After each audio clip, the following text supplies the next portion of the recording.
오늘 하늘에 계신 아버지여라고 하는 제목으로 말씀 나누겠습니다. 최근 젊은 세대들의 문해력에 대한 논란들이 가끔 보도됩니다. 문해력, 그러니까 문장을 해석하는 능력입니다. 한글이 워낙 쉬워서 글자는 읽을 줄 아는데 그게 도무지 무슨 뜻인지를 이해하는 걸 잘 못한다. 아주 대표적인 게 사흘이면 며칠이에요? 다 한단 말이 3일인데 4일이라고 읽어요. 젊은 애들이 사흘을 하루 이틀 사흘 이걸 몰라가지고 사흘을 4일이라고 읽어가지고 문제가 됩니다. 어떤 사람이 사과문을 올렸는데 사과문의 표현에 심심한 사과라고 올렸다고 난리가 났어요. 심할 심자에 깊을 심자 써가지고 심심한 사과 그러면 매우 미안하다 이런 뜻으로 사용되지만 젊은 친구들이 한자를 잘 모르니까 심심한 사과 그러면 사과하는데 왜 지루하다는 뜻의 재미없다는 뜻의 그 심심한이라는 표현을 사용하냐 이런 이야기들이죠. 참 안타까운 건 그런 거예요. 이거 좀 말이 안 되는데 그러면 찾아보면 되잖아요. 요즘 애들 맨날 핸드폰 들고 다니는데 저희 아이들한테도 그러거든요. 저한테 물어보면 야 핸드폰 맨날 가지고 다니면서 무슨 연예계 뉴스 무슨 새로 나온 노래 이런 건 맨날 찾아보면서 좀 재밌는 영상 이런 건 맨날 찾아보면서 왜 그건 안 찾아보고 아빠한테 물어보냐 이렇게 얘기를 하는데 좀 이상하다 싶으면 찾아보면 될 것 같은데 먼저 흥분하고 이러는 걸 보면 안타깝기도 하고 또 한편으로는 이해되는 측면도 있어요. 왜냐하면 세상에 워낙 이상한 사람들이 워낙 많아서 연일 이상한 일들이 사건들이 맨날 보도되니까 또 이건 누가 잘못 표현했구나 또 너 개념 없는 사람이 심심하다는 뜻으로 사과를 했구나 젊은 세대들이 워낙 영상에 익숙하다 보니까 텍스트 그러니까 문자 글에는 취약하기 때문이기도 합니다. 따지고 보면 요즘 젊은 친구들만 그런 건 또 아니에요. 예를 들어서 대표적인 게 흔히 동음이의어라는 게 있잖아요. 같은 발음이지만 뜻은 달라지는 거.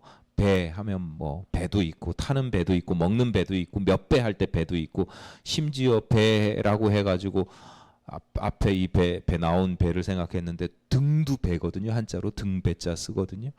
그러니까 이게 뜻이 달라지는 거죠. 같은 의미인데 소리는 같은데 심심하다 앞에 심심한 이것도 비슷한 경우죠.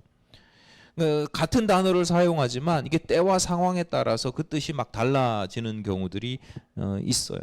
어른들도 실수하는 경우들을 제가 가끔 보는데 그 양심수라는 표현이 있거든요. 양심수, 양심범. 그러니까 현행법이나 실정법에 어긋나서 처벌을 받고는 있는데 그 행위가 일어난 이유가 본인의 신념 때문에 확신범, 신념 때문에 생기는 경우를 양심범이라고 하는데 양심수라고 하는데 그 신념이 얼마나 옳으냐 그르냐 또는 상식적이냐 비상식적이냐 합리적이냐 아니냐 이런 건 따지지 않아요.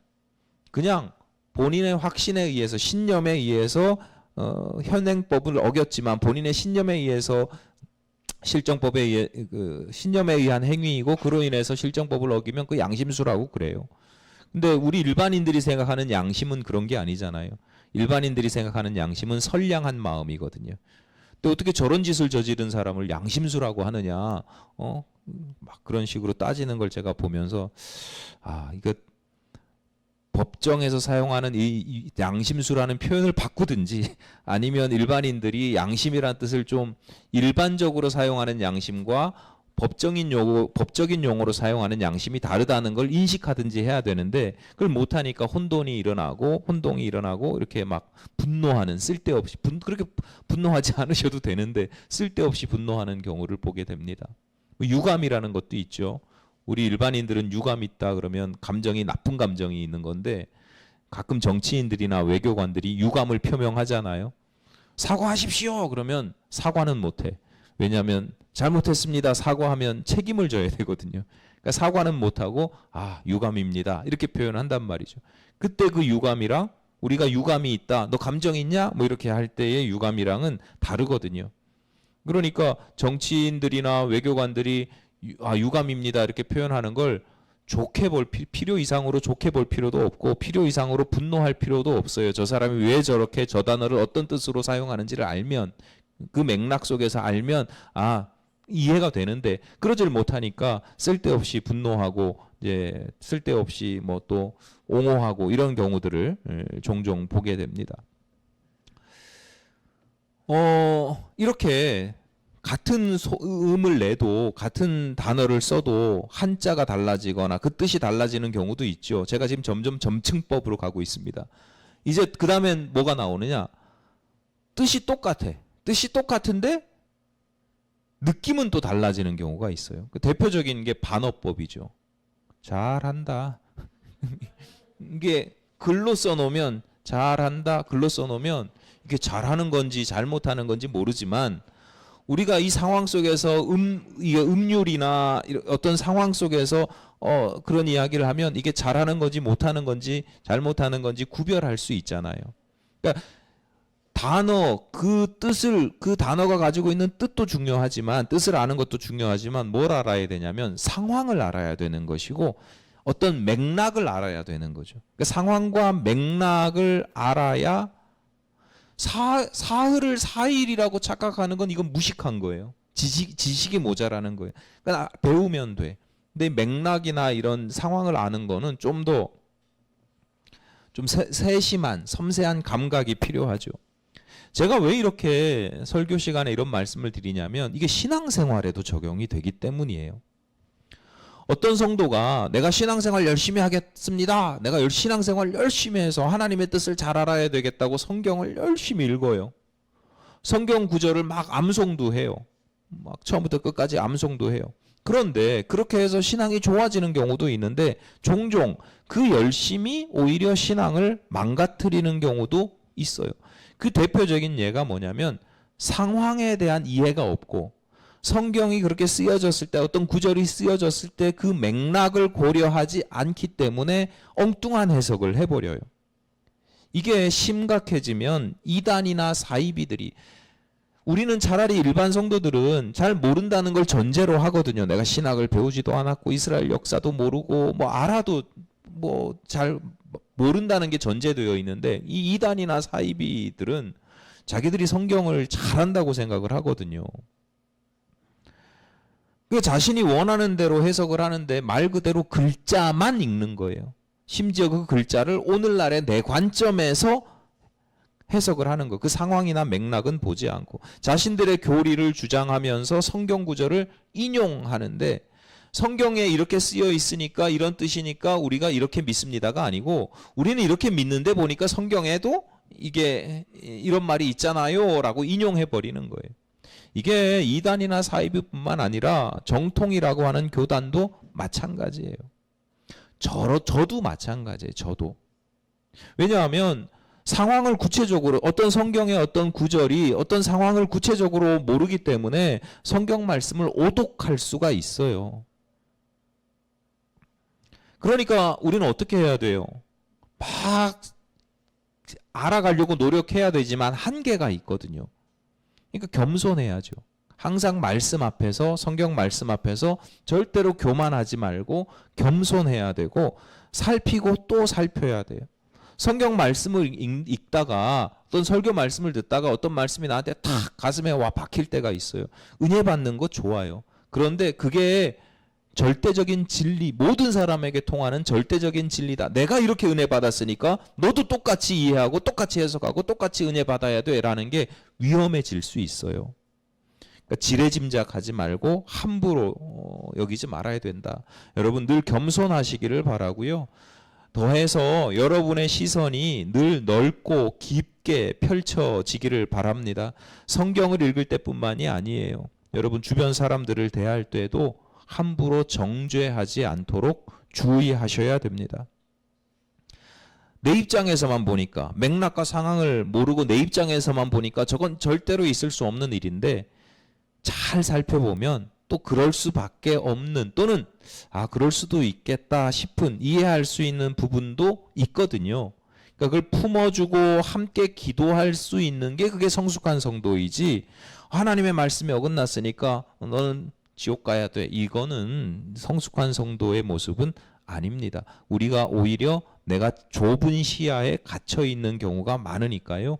우리의 시야가 성경을 보든 성경을 읽든 하나님의 말씀을 듣든 이웃을 대하든 늘 조금 더 그 시선을 넓혀 가려고 하고 깊게 보려고 하는 그런 노력이 필요합니다. 지지난주에 말씀드렸던 것처럼 기도는 주문이 아니라고요. 주문이 아닙니다. 그래서 우리가 기독교인들이 드리는 기도에는 항상 그 기도를 듣는, 기도를 받으시는 대상이 있죠. 뭐 기독교인뿐만 아니라 주문이 아닌 기도에는 항상 그 기도를 듣는 분이 있어요. 기독교 신앙에서는 그 듣는 분이 하나님이거든요. 그러니까 기도를 시작할 때 항상은 아니지만 대부분의 경우, 그래서 기도를 시작할 때 그 기도를 받으시는 분을 불러요. 그렇잖아요. 여러분이 집에서 아들한테 뭐 얘기할 때는 아들 이렇게 먼저 부르고, 남편한테 얘기할 때는 남편 이름을 부르고, 남편 이름을 성까지 붙여서 부르면 남편이 긴장하고 뭐 그런 거잖아요. 그러니까 먼저 항상 누구를 부르잖아요. 여럿이 있을 때 할 말이 있으면 그 대상을 부르잖아요. 그런데 그 하나님을 호칭하는 방식이 다양해요. 왜냐하면 하나님은 워낙 크신 분이라서, 하나님이 워낙 이렇게 그냥 하나님 이렇게 해도 되지만, 하나님이 워낙 다 복합적, 아주 굉장히 크신 분이라서 그렇기도 하고, 더불어서 기도하는 사람 입장에서 그 다양하고 복합적인 그 하나님의 모습 가운데 나에게 중요한 부분이 있거든요. 예를 들어서 대표적인 게, 우리가 기도할 때 주여 이렇게 부른단 말이에요. 하나님을 주여 이렇게 부를 수도 있어요. 1시간 내내 주여 그렇게 불러도 돼요. 1시간 내내 주여 주여 이렇게 기도하는 경우도 있죠. 또 예전에, 요즘은 많이 줄었습니다만, 예전에 교회에서 같이 공동으로 통성기도하고 이럴 때 주여 삼창으로 기도합시다 뭐 이렇게 한단 말이에요. 주여 3번 부르고 주여 삼창으로 기도하겠습니다. 그럼 주여 3번 부르시면서 기도하는 거예요. 주여 이렇게 부르는 기도가 그게 간구하는 기도이든 아니면 1시간 내내 주여 주여 하면서 탄식하는 기도이든, 주여라고 부를 때는 그 주여가 무슨 뜻이에요? 주인이란 뜻이에요. 주인. 그럼 주님을 주여 불렀으면 나는 뭐예요? 아들이 아버지를 주인님 이렇게 부르지는 않잖아요. 내가 주여 이렇게 부를 때는 내가 주님에 속한 종입니다, 이런 뜻이 내포되어 있는 거죠. 그러니까 내가 주여 주여 부를 때에는 하나님께서 내 인생의 주인입니다. 주권자입니다. 하나님, 내 인생의 주인인데 지금 제 인생이 왜 이 모양일까요? 하나님, 내 삶을 붙들어 주시고 주관해 주십시오. 이런 게 주여라는 단어 하나에 다 고백이 있고 간구가 있고 다 들어가 있는 거예요. 그러니까 하나님이 내 인생의 주인이라고 하는 믿음이 강렬한 사람들이 주여 이렇게 고백을 하는 거고, 또 하나는 하나님, 내 인생의 주인이 되어 주십시오. 내가 내 인생의 돈이 주인이고 자식이 주인이고 지식이 주인이고 너무 이게 잘못됐어요. 하나님이 주인이 되어 주십시오 라고 하는 간구가 있는 분들이 주여 이렇게 고백하는 거지, 그냥 주여 멋있어 보여, 이게 아니란 말이죠.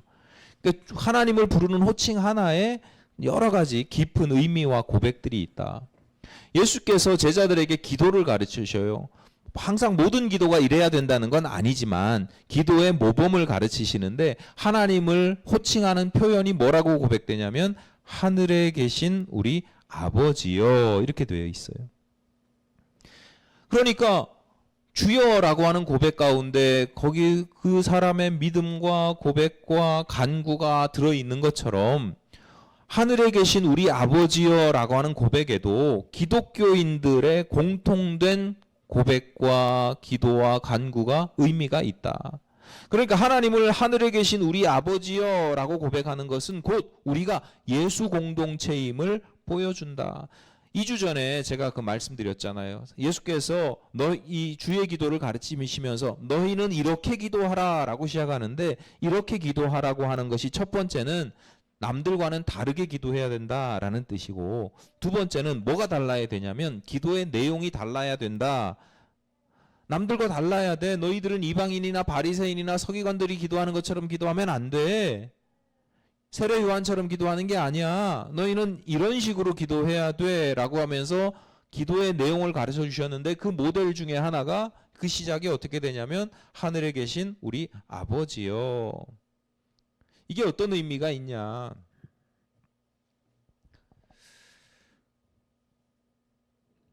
우리는 하나님을 아버지라고 부른다는 거예요. 기독교인들은, 예수 믿는 사람들은, 예수님은 당신의 제자들에게 너희가 하나님을 부를 때, 너희가 기도하는 아버지 하나님을 부를 때 하나님을 어떻게 인식을 해야 되냐면 아버지라고 인식을 해야 된다라고 가르치고 있는 거예요. 이거 굉장히 중요한 겁니다. 자, 그러면 제가 앞서 설교 서두에 왜 동음이어이어 뭐 이런 얘기를 자꾸 드렸냐면, 그러면 다른 사람들은 하나님을 또는 신을, 자기가 믿는 신을 아버지라고 부르지 않는가? 기독교인들만 하나님을 아버지라고 부르는가? 그렇지가 않아요. 하나님을 믿지 않는, 다른 신을 믿는 사람들도 신을 아버지라고 여기거나, 또는 유대교인들도 하나님을 아버지라고 고백한단 말이죠. 고대 사회, 그러니까 뭐 문헌으로 남아 있는 것들이 이제 지금 근거가 되니까, 그리스나 로마를 비롯한 고대 사회에서 종종 자기들이 믿는 신을 아버지로 여기는 경우가 있어요. 아버지로 고백하는 경우가 있어요. 여러 가지 다양한 이유들이 있는데, 그 중에 가장 대표적인 이유가 뭐냐면, 자기들이 믿는 신을 만유의 근원으로 보기 때문이에요. 동양에서도 시경이나 명심보감 같은 데 보면 아버지 날 낳으시고 어머니 날 기르시니, 이게 어릴 때는 이 이야기를 들으면 이게 이해가 안 되잖아요. 너를 아버지가 왜 낳아? 엄마가 낳았지. 이렇게 생각하잖아요. 왜냐하면 어린 수준에는 아이를 낳는다는 걸 출산만 생각하는데, 시경이나 명심보감에 보면 아버지 날 낳으시고 할 때 낳는다는 게 출산이 아니고 한자로 생자예요. 날 생자예요. 그러니까 이게 낳는다고 쓰지만 의미는 뭐냐면 생명이라는 게 생명. 아버지가 나에게 생명을 나의 생명의 시작이 아버지로부터다, 이런 거죠. 그러니까 고대 사회에서 아버지에 대한 이미지가 이런 거예요. 자식이 없는 아버지는, 이 사람은 있을 수 있어도 아버지가 없는 사람은 아무도 없거든요. 아버지가 누군지 몰라서 그렇지 항상 생명의 근원이 있으니까, 생명의 유래가 있으니까.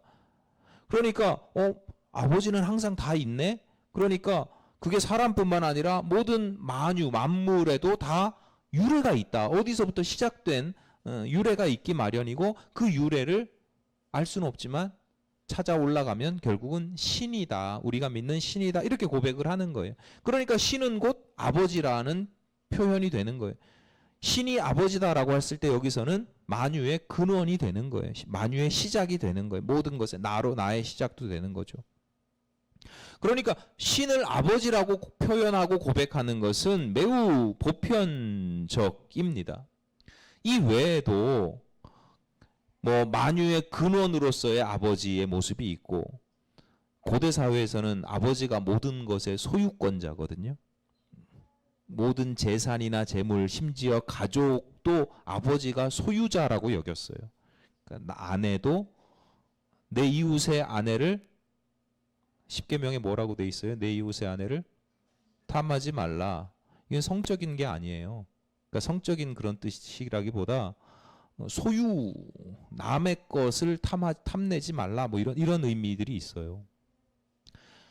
아내도 자식도 다 남편 또는 아버지의 소유물, 뭐 하여튼 소유예요. 그러니까 아버지라고 고백할 때, 신을 아버지라고 표현할 때는 만유의 근원이란 뜻도 있고 모든 것의 소유권자라는 뜻도 있고 절대적인 복종과 권위의 상징으로서의 아버지도 있고 우리 가정이나 공동체를 지켜주고 보호해주는 힘 있는 사람, 힘 있는 존재라는 뜻도 있지요. 그러니까 다양한데 그런 것들이 다 혼재되어 있어요. 아버지라고 하는 게 그렇게 다양한, 우리가 아버지 이렇게 불러도 또는 아버지라고 표현해도 그 아버지가 사람마다 다 다양한 느낌들이 있단 말이에요. 다른 느낌이 있어요. 어떤 사람에게는 아버지가 굉장히 무서워요. 어떤 사람에게는 아버지가 굉장히 친근하고 보호자가 되어주고, 이게 다양한 거죠. 근데 만유의 근원으로서의 아버지, 모든 것의 시작으로의 아버지라고 하면 그게 여러분에게는 어떤 느낌이 들어요? 친근해요? 만유의 근원이니까 저 멀리 있지, 내 옆에 막 있으면서 친하게 친밀하게 지내는 그런 느낌은 아니란 말이에요. 그러니까 인격적인 관계가 없는 거죠. 인격적인 관계가 있어도 친밀하지 않습니다. 그러니까 이론적으로 보면 모든 존재의 근원이니까 이게 굉장히 중요하거든요. 우리가 사도신경에서 하나님을 뭐라고 고백하느냐? 천지를 지으신 하나님 아버지, 하나님을 고백할 때 하나님을 천지를 지으신 분이다, 창조주로서의 하나님이다. 그 안에는 우리 모든 세상의 근원이라는 고백이 있어요. 그러니까 그게 중요하지 않다는 거 아니에요. 중요해요. 그런데 예수께서 가르쳐 주시는 기도에서 아버지라고 하는 건 단지 그런 만유의 근원이라든가 창조주라든가 그런 존재의 근원으로서의 아버지를 뛰어넘는, 그것을 포함해서 더 넓은 의미를 가지고 있다는 거예요. 구약시대를 한번 보면 구약시대에 하나님을 아버지라고 호칭하는 경우가 구약성경에 종종 가끔 나타나는데 대표적인 경우가 이사야예요. 이사야 64장 8절에 보면 그러나 여호와여 이제 주는 우리 아버지시니이다. 우리는 진흙이요 주는 토기장이시니 우리는 다 주의 손으로 지으신 것이니이다. 앞서 말씀드린 것처럼 하나님을 우리 아버지시니이다 이렇게 고백하는 이유가 뭐냐면 나를 지으신 분이라는 거예요. 그런데 만유의 근원으로서의 지으신 분도 있지만 진흙이고 토기장이니까 하나님께서 세심하게 나를 이렇게 반죽이라고 그래요. 뭐라 그래요? 흙 반죽도 하고 이렇게 해서 세심하게 만져가시면서 지으신 거죠. 그런 의미가 있는 겁니다. 이사야 63장 16절입니다. 주는 우리 아버지시라. 아브라함은 우리를 모르고 이스라엘은 우리를 인정하지 아니할지라도 여호와여 주는 우리의 아버지시라. 옛날부터 주의 이름을 우리의 구속자라 하셨거늘. 아브라함은 그 자기들의 조상이고 이스라엘은 야곱이에요. 야곱. 그러니까 야곱도 조상이죠. 우리 아주 선대 할아버지, 아주 고조 할아버지는 우리를 몰라도 하나님은 나를 아신다. 왜? 주는 우리 아버지시기 때문에. 그래서 구속자, 옛날부터 주의 이름을 우리의 구속자라 하셨거늘. 아버지인데, 아버지라고, 주는 우리 아버지신데 그 아버지를 우리가 구속자라 불렀다는 거예요. 여기서 구속자라는 건 보호자로서의 아버지입니다. 아버지가 이렇게 가정을 지키고 보호하잖아요. 그러니까 다소 만유의 근원 이런 것보다는 이사야가 표현하는 아버지는 좀 인격적인 관계로서의 모습이 있죠. 직접 흙을 빚으시고 보호해 주시고 뭐 그런 모습들이 있어요. 다윗이 왕궁을 통일하고 자신을 위해서 예루살렘에 수도를 옮기고 거기에 왕궁을 짓고 보니까 갑자기 하나님께 죄송한 마음이 드는 거예요. 자기는 이렇게 호화롭고 넓고 좋은 곳에서 지내는데 나로 하여금 왕이 되게 하고 통일 왕국을 이루게 하고 예루살렘을 차지하게 해서 그곳에서 이렇게 아름답고 넓은 좋은 호사스러운 왕궁에서 지내게 하신 하나님을 위해서는 내가 아무것도 안 한 거거든요. 그래서 성전을 지어야 되겠다. 왜냐하면 주변의 다른 국가들, 다른 나라들 보면 다 신전이 아주 으리으리하게 화려하게 지어져 있으니까 나도 신전을 지어야 되겠다. 그래서 나단 선지자에게 물어봅니다.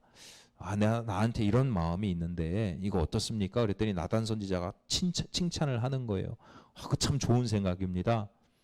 그 나단 선지자가 그래도 선지자니까 하나님께 기도를 했는데 하나님이 웃기는 소리 하고 있네 이러시는 거죠. 야, 내가 언제 니들한테 집 지어달라고 한 적이 있냐? 내가 집 안에 가두어지는 존재냐? 온 세상이 다 나의 집인데. 그러나 그럼에도 불구하고 야, 다윗의 그 마음이 참 기특하다. 내 수준으로 생각한 건 아니지만 그 수준에서는 참 하나님을 위하는 그 마음이 얼마나 기특하냐. 그러니까 다윗 때는 말고 다윗의 아들 때에 성전을 짓게 해주겠고 다윗의 모든 자손들이 복을 받을 수 있도록 복을 주겠다. 이렇게 말씀을 하시거든요. 그러면서 그 아들에 대해서 예언하신 말씀이 나와요. 사무엘하 7장 13절. 그는 내 이름을 위하여 집을 건축할 것이요 나는 그의 나라 왕위를 영원히 견고하게 하리라. 복을 내려주신 거예요. 솔로몬이라고 지칭하지는 않지만 아들에게 이거 집 짓게 하고 성전 짓게 하고 그의 나라 왕위를 견고하게 하리라. 이건 옛날에는 고대에서 왕위가 찬탈이 되잖아요. 다른 가문에 의해서 찬탈이 되잖아요. 그렇게 되지 않고 왕위가 그 후손들에게 이제 견고하게 이어질 것이다. 이렇게 하는 거죠. 13절에 그렇게 된 다음에 14절 전반부입니다. 바로 이어지는 전반부 함께 읽겠습니다. 시작. 나는 그에게 아버지가 되고 그는 내게 아들이 되리니. 솔로몬이 어마어마하게, 솔로몬이라고 지칭하진 않았지만 다윗의 아들이 아버지 때문에 어마어마하게 복을 받았잖아요. 하나님이 직접 말씀하시는 거예요. 나는 그에게 아버지가 되고 그는 내게 아들이 되리니. 좋으세요? 제가 이렇게 얘기하니까 불안하죠? 자, 14절 전반부에 이렇게 말씀을 하셨어요. 내가 그의 아버지가 되고 그는 나의 아들이 될 거야. 그리고 바로 이어지는 14절 후반부터 16절까지. 그래서 그가 만일 죄를 범하면 내가 사람의 매와 인생의 채찍으로 징계하려니와 내가 네 앞에서 물러나게 한 사울에게서 내 은총을 빼앗은 것처럼 그에게서 빼앗지는 아니하리라. 네 집과 내 나라가 내 앞에서 영원히 보존되고 내 왕위가 영원히 견고하리라. 왕위를 빼앗진 않을 거야. 사울 왕처럼 왕위를 빼앗진 않을 거야. 그러나 그 아들놈이 잘못하면 사람의 매와, 그러니까 내가 직접 때리진 않겠지만 다른 사람들을 통한 매와 징계의 인생의 채찍으로 징계할 거다라고 이야기를 하죠. 그러니까 항상 그런 건 아니지만 구약 시대에 보여지는 아버지 하나님의 모습이 있어요.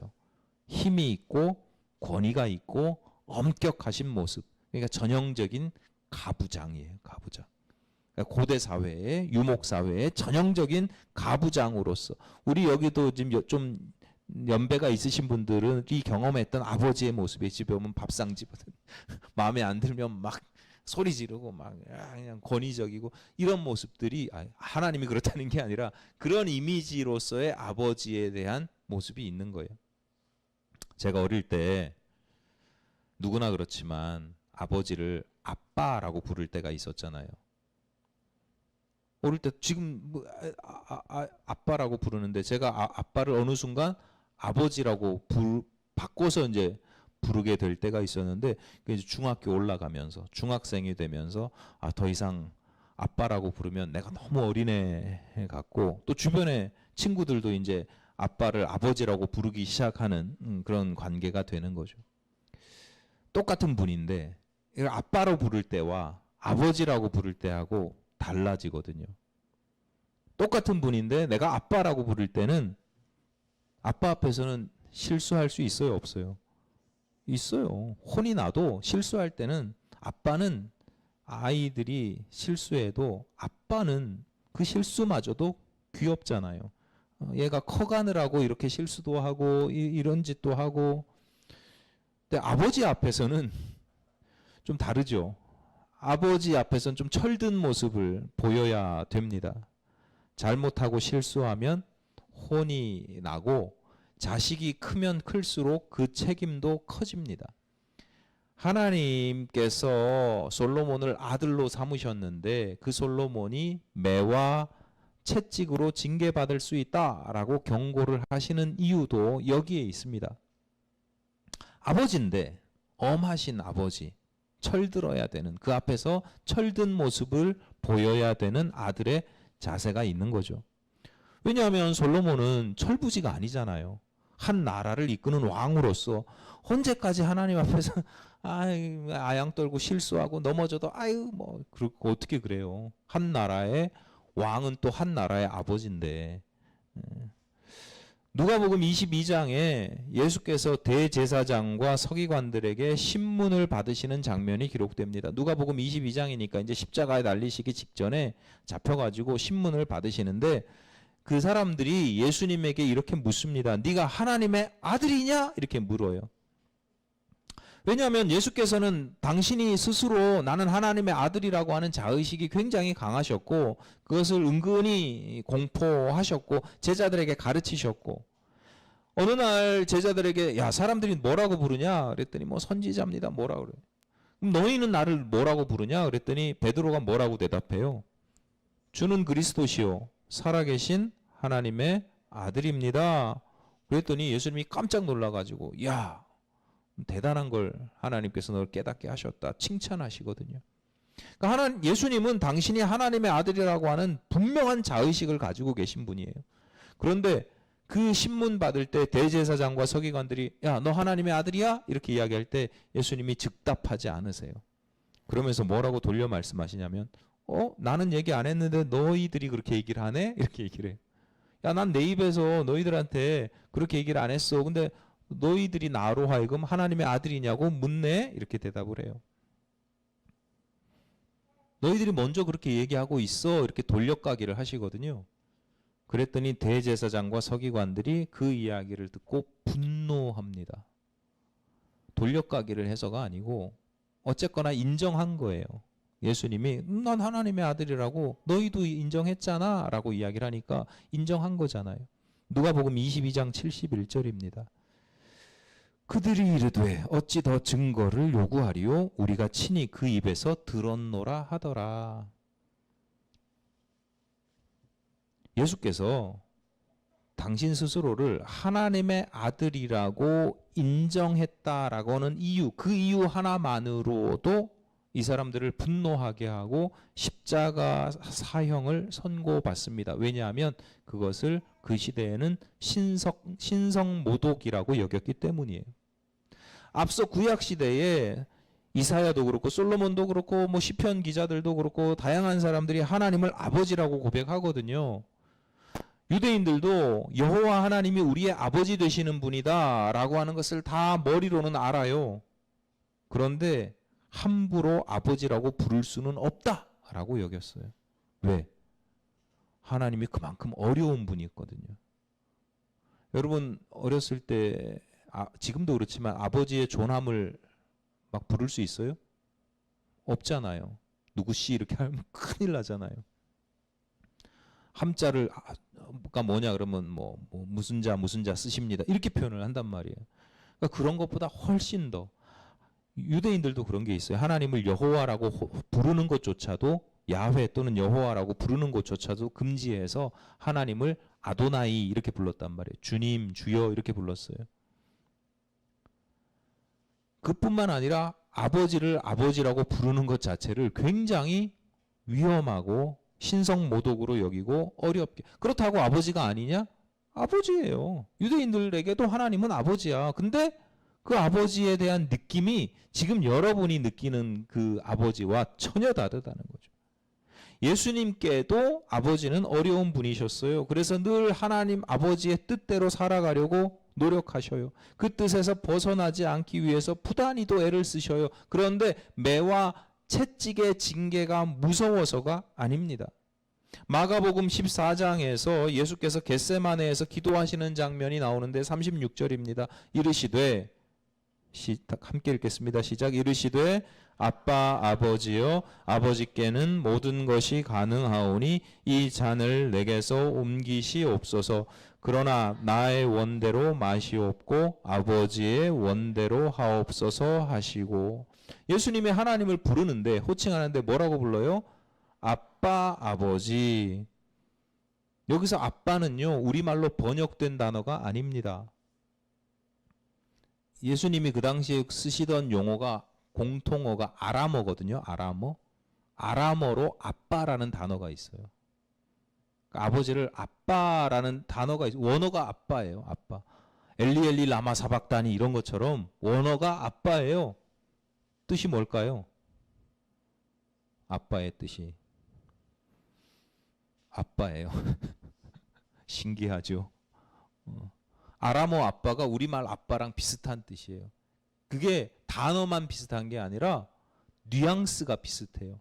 그러니까 아빠 아버지라고 하면 어려운 두려운 아버지가 아니라 가부장의 아버지가 아니라 아주 어린 아이가 정말 신뢰하고 의지하는 아빠를 부르는 거예요.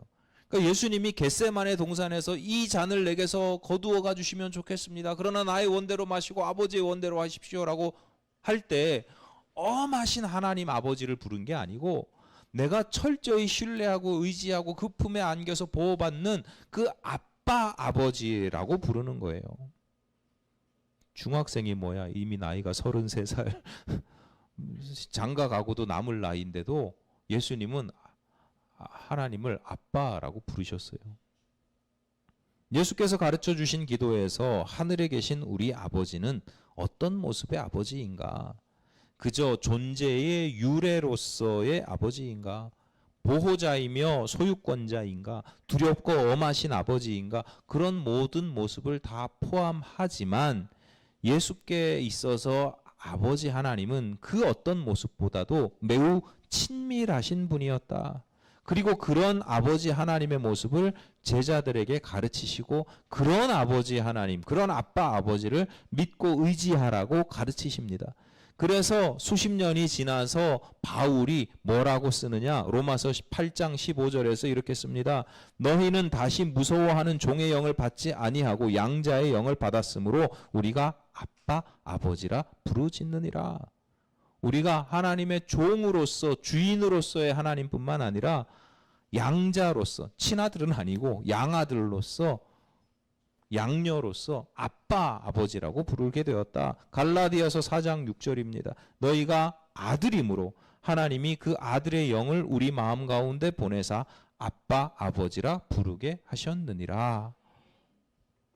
오늘 예배에 참여하시고 말씀을 듣는 여러분 대부분 신앙생활 이미 오래 하신 분들이고요. 신앙생활 하다 보니까 교회에 있다 보니까 하나님을 아버지라고 부르네? 그래서 나도 모르게 아버지 기독교 전통에 따라서 아버지 하나님을 아버지라고 호칭하는 건 너무 자연스럽습니다. 자주 그렇게 부릅니다. 그런데 같은 단어 아버지를 쓰지만 그 사람에 따라서 저마다의 믿음에 따라서 고백에 따라서 내가 아버지라고 부를 때 그 느낌은 많이 달라요. 사람마다 많이 달라요. 가부장으로서의 아버지, 존재의 근원으로서의 아버지로 고백하는 것이 틀린 거 아니고요. 매우 귀한 고백인데 예수께서 가르쳐 주신 아버지는 그보다 더욱더 친밀하신 분이다.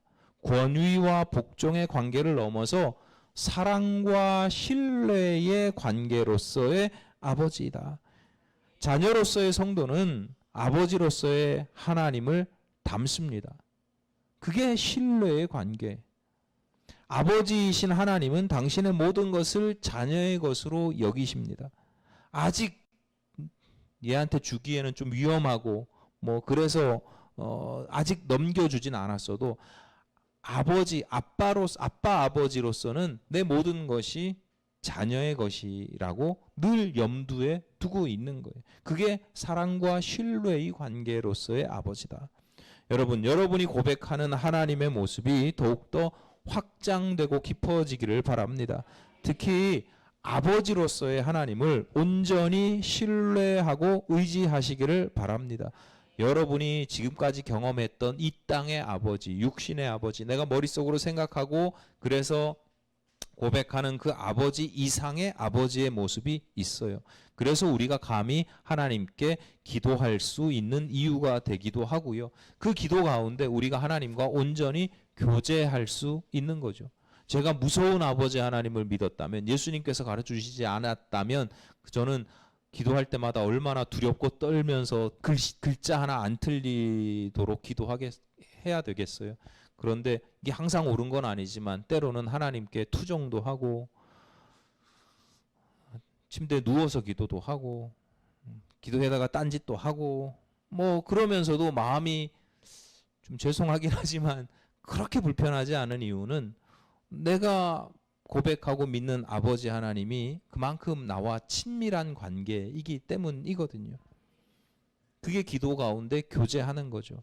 여러분 기도하는 가운데 무서운 아버지 때문에 힘들고 두려운 것이 아니라 아버지 하나님의 품을 느끼고 그 가운데 온전하게 하나님께 아버지께서 주시는 아빠가 주는 그 자유와 사랑을 온전히 누리시기를 간절히 바랍니다. 이 시간 합심하여 기도하실 때 하나님 아버지와 조금 더 저희들이 친밀하기를 원하는데 아빠 아버지를 경험하고 고백하게 하여 주옵소서. 그 품에서 온전히 아버지 하나님의 자유와 사랑을 누리게 하옵소서. 합심하여 기도하시겠습니다.